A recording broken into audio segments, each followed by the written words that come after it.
চাঁদপুর কুমিল্লা রুটে অনির্দিষ্টকালের জন্য বাস চলাচল বন্ধ করেছে বাস মালিক শ্রমিকরা। পরিবহন শ্রমিকদের ওপর স্থানীয়দের হামলার অভিযোগে এই ধর্মঘটের ডাক দিয়েছে তারা।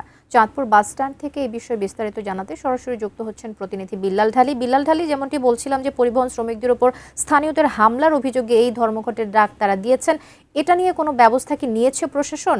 কি জানিয়েছেন সেখান থেকে?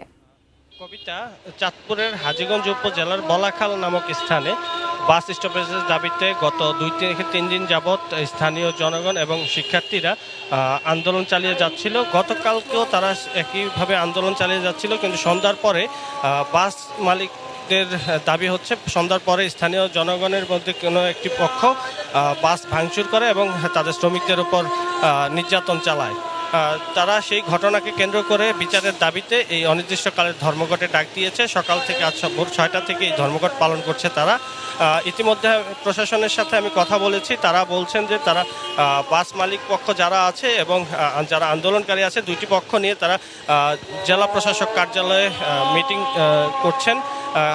আজকের মধ্যেই তারা বিষয়টি সমাধানের চেষ্টা করছেন। এইদিকে এই ধর্মঘট চলার কারণে চাঁদপুর এবং কুমিল্লা রুটে দুইটি পরিবহন চলাচল করে, সেই পরিবহনগুলি বন্ধ আছে, যাতে ভোগান্তিতে পড়েছেন যাত্রী সাধারণ। বিকল্প পরিবহন হিসেবে তারা সিএনজি চালিত অটোরিকশাতে করে গন্তব্যে ছুটছেন।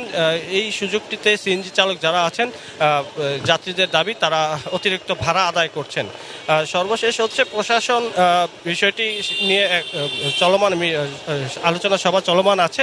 কিছুক্ষণের মধ্যে হয়তো আমরা জানতে পারবো যে তাদের আসলে কি সমাধান এসছে এই বিষয়টি নিয়ে। কবিতা।